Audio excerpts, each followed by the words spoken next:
Hoy, mga content creator, para sa'yo to. Yung tanong na laging bumabagag sa isip natin, paano ba mapapabilis yung pag-monetize sa Facebook? Kung seryoso ka talaga dito, well, pakinggan mo to. Tatalakayin natin yung mga sekreto para ma-fast track yan. Ayan, yan mismo yung tanong na sasagutin natin. At alam nyo, base sa source natin, may isang super linaw at diretsyong paraan para makuha yung inaasam na invitation. So kalimutan mo muna yung mga komplikadong strategies, okay? Ang focus natin dito ay isang simple, promise, gumaganang formula. Okay, so ano ba yung goal? Simple lang, i-unlock ang monetization. Pero gusto kong linawin ha, hindi ito yung parang pangarap ng hirap abutin. Hindi, ito ay isang goal na kayang-kaya basta may tamang plano at sinusunod na gabay. So para sa'yo, hinimay-himay namin to sa isang napakasimpleng 4-part strategy. Isipin mo na lang, ito yung magiging step-by-step guide mo. At ang goal, hindi lang para mapansin ka ni Facebook ha, ang goal ay para makita ka nila as a serious creator na alam mo yon, worth it suportahan.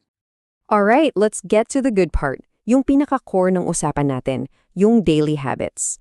Ito yung pundasyon ng lahat guys. Isipin nyo, para ka lang nagluluto. May recipe kang susundin. Sundin mo lang yung bawat step at siguradong makukuha mo yung masarap na resulta. So ano ba tong 4 na haligi ng strategy natin? Number 1, consistency. Yan yung paraan mo para sabihin kay Facebook, seryoso ako dito. Number 2, original content. Super importante to para iwas violation. Number 3, yung tamang mindset para hindi ka basta-basta susuko. And finally, number 4, yung mga target numbers para maging qualified ka. Game, isa-isahin natin to.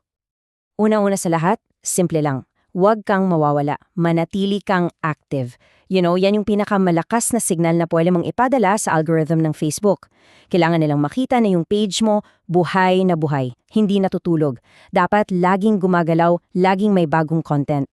So, gaano ka-active dapat? Well, ang sabi ng source natin, malinaw na malinaw, 3 hanggang 5 video. Pero hindi lang yan, araw-araw. Yes, you heard that right, araw-araw yan. Kasi pag ganyang kadami at kadalas, para mo na ring sinisigawan yung algorithm na, hoy, andito ako, pansinin mo ko, sulit akong iponot. Pero teka, syempre, hindi lang puro dapat gawin ang pag-uusapan natin.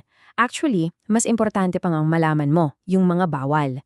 Kasi dito, isang maling galaw mo lang, pwedeng masira lahat ng pinaghirapan mo. Sayang naman, di ba? So tingnan nyo to, ang linaw-linaw ng payo ng source natin. Iwasan mo yung paggamit ng music or video clips na may copyright. In short, huwag kang kukuha ng gawa ng iba. Dapat lahat 100% original at sarili mong gawa. Tandaan mo yan ha. Kasi isang copyright strike lang, pwedeng ma-flag ka at boom, sayang lahat ng effort. Okay, andito na tayo sa final stretch. Yung huling yugto ng strategy natin. Dito natin pagsasamahin yung 2 pinaka-crucial na bagay. Yung tamang mindset at yung mga magic numbers na magbubukas ng pinto para sa monetization. Ito, pakinggan nyo mabuti kasi para sa akin, ito yung pinaka-golden advice sa lahat. Wag na wag mong iisipin yung views. Please lang. Kasi ang views resulta lang yan. Ang totoong susi, yung proseso, yung pagiging consistent mo sa pag-upload. Yan ang magpapatunay sa algorithm na, itong creator na to maaasahan. So trust the process, ika nga. At maniwala ka, susunod talaga yung resulta. Kasi at the end of the day, yung consistency, yan yung salita na naiintindihan ng algorithm ni Meta. Gets? Naghahanap yan ng pattern pattern ng pagiging active. At pag naipakita mo yung pattern na yan, naku, hindi ka lang nila mapapansin. Bibigyan ka pa nila ng priority. Level up yun. So, andito na tayo sa finish line. Ready na ba kayo? Ito na yung mga numero na kailangan nating tamaan. Yung mga numerong magsisilbing susi para siguradong makatatanggap tayo ng invitation sa program.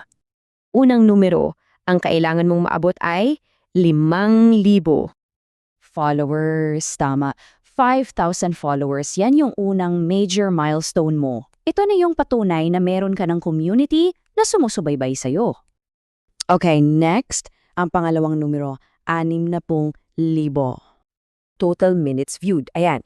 Pag natamaan mo yung dalawang yan, yung 5,000 followers at 60,000 minutes viewed, grabe, ang laki na ng chance mong makuha yung invitation. Kasi yan yung ebidensya na hinahanap-hanap ni Meta. So, para i-recap natin lahat, mabilis lang. Una, mag-upload ng 3 to 5 videos araw-araw. Pangalawa, siguraduhin mong original lahat, walang kopya. Pangatlo, wag ma-obsess sa views, mag-focus sa consistency. At pang-apat, habulin mo yung 5,000 followers at 60,000 minutes. Ayan, yan ang buong formula. At yan na yon, malinaw na ang formula, di ba? Ngayon, isa na lang ang tanong na iiwan ko sa'yo. Sa lahat ng nalaman mo ngayong ito, handa ka na bang gawin yung pinaka-importante sa lahat? Handa ka na bang maging consistent?